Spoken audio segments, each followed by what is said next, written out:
Depuis quelques semaines, motivé par des incitations de plusieurs personnes qui me donnent quelques conseils sur mon organisation dans le cadre de la création de contenu, j'essaye de diffuser ce que je fais en adaptation vidéo. Alors pour l'instant, je n'ai pas encore eu l'occasion de faire des vidéos à part entière, originellement faites en vidéo. Je pense que je le ferai par la suite, mais pour l'instant, je fais surtout des adaptations de mes contenus en podcast en vidéo. Alors comment ça marche? C'est très simple. Pendant les enregistrements des épisodes de Tech Café, et en particulier les épisodes hebdomadaires, je fais une captation avec OBS, qui est à la base un logiciel qui permet de faire du streaming. En fait, vous y mettez plusieurs entrées vidéo, des éléments de source, et ça peut être évidemment la vue de votre jeu vidéo. Et puis, ça vous permet de diffuser ça sur Twitch, sur YouTube en live, mais ça vous permet aussi d'enregistrer la vidéo localement. Et du coup, vous avez une captation en vidéo en temps réel si vous faites ça pour un enregistrement de podcast. Et ça marche, en fait, super bien. Je sais que Matt, alias prof du web, doit fonctionner comme ça, ou en tout cas a longtemps fonctionné avec OBS, avec beaucoup de satisfaction. Et je dois dire que ça limite évidemment beaucoup, beaucoup, beaucoup le montage qu'on peut avoir à faire sur une vidéo quand on est devant son ordinateur et qu'on a des choses à partager. Donc, j'en suis vraiment ravi. Et je fais ça pour tous les épisodes hebdomadaires pour l'instant. Sans doute que je l'étendrai à l'avenir pour les autres épisodes. Et je diffuse cette vidéo sur YouTube, sur une chaîne que j'ai créée. Et c'est déjà un premier appel que je vais vous faire dans le cadre de cet épisode de La Voix de Guillaume. C'est, si jamais vous n'êtes pas abonné à la chaîne YouTube, allez-y, foncez, ça m'aide énormément. C'est vraiment un enjeu important pour moi à moyen terme. Et je sais qu'on a toujours intérêt à solliciter nos premiers vrais fans, dont vous faites, je pense, raisonnablement partie, si vous écoutez ce podcast, et encore plus si vous l'écoutez régulièrement. Donc, vous aurez le lien dans les notes de l'épisode de manière très très privilégiée, et je vous invite à aller jeter un coup d'œil pour vous abonner.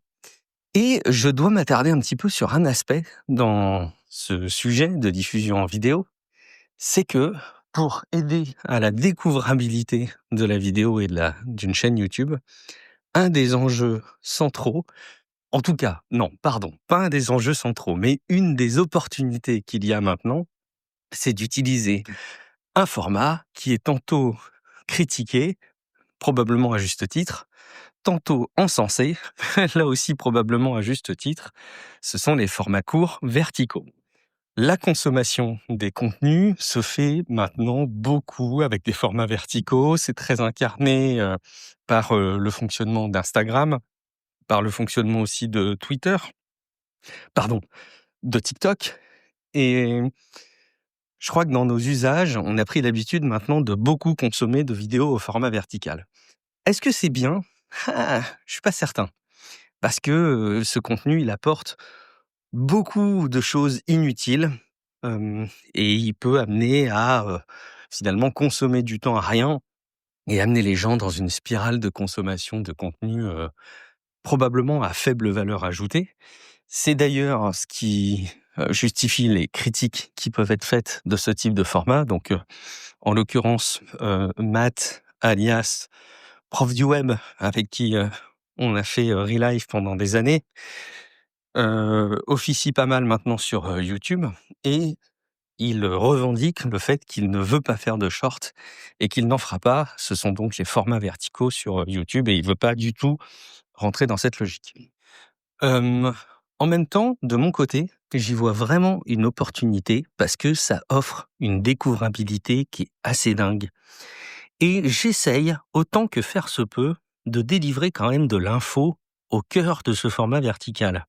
J'essaye de faire en sorte que les personnes qui n'ont pas forcément le temps, pas encore envie, qui n'ont pas été encore pleinement convaincues par l'idée de consommer, Tech Café dans sa version complète, aient la possibilité d'avoir des petits aperçus de découvrabilité du podcast et qu'ils en tirent une petite info, un signe, un indicateur, que d'aller plus loin dans la consommation de Tech Café, pourrait leur apporter quelque chose.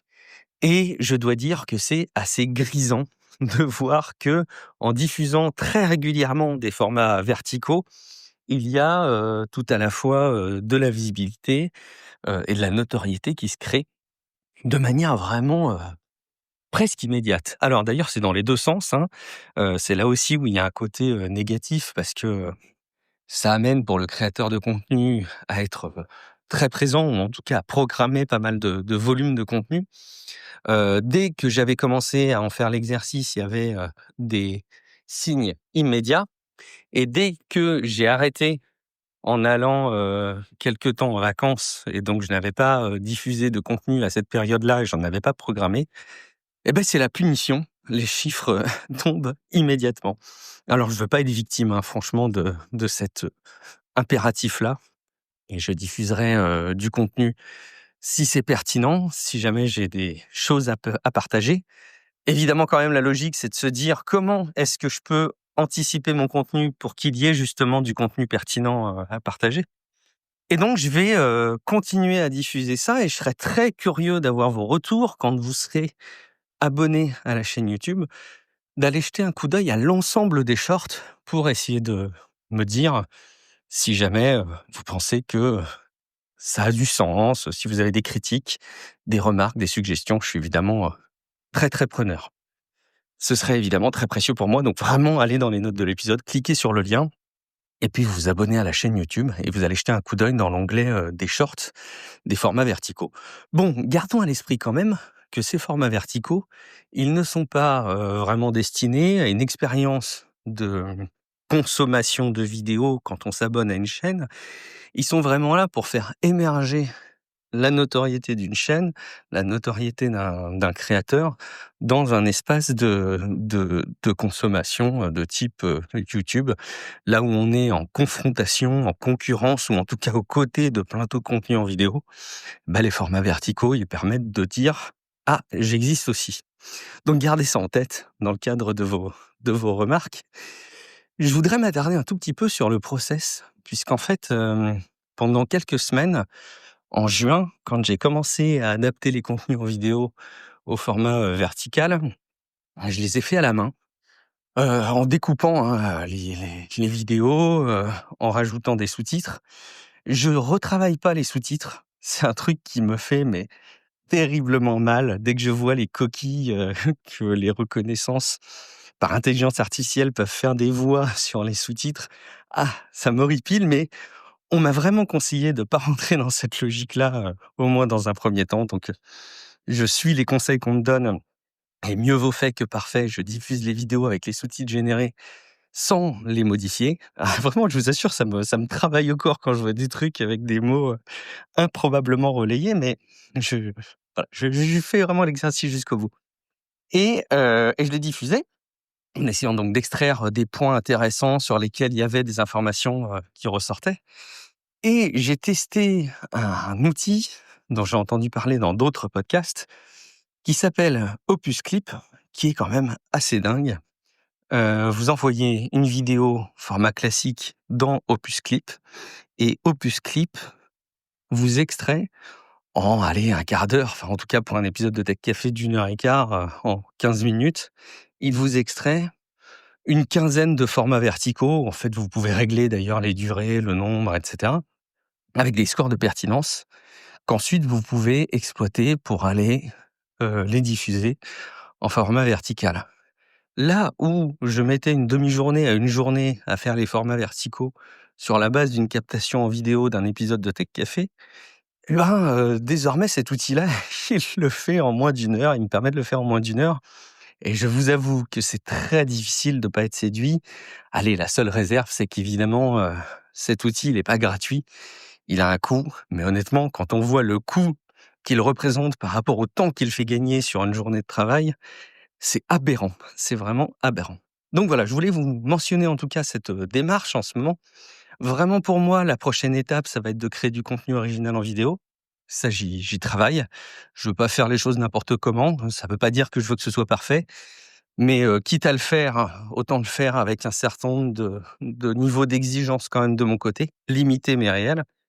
Et je vous invite évidemment, si c'est pas déjà le cas de votre côté, à aller vous abonner à la chaîne YouTube, comme je vous le disais dans les notes de l'épisode. Et puis voilà, hein, likez des petites vidéos, vous savez comment disent les youtubeurs, commentez, partagez, heu, aidez-moi et rendez-vous donc sur YouTube, mais surtout rendez-vous très vite dans un prochain épisode de La Voix de Guillaume. Ciao à toutes et à tous.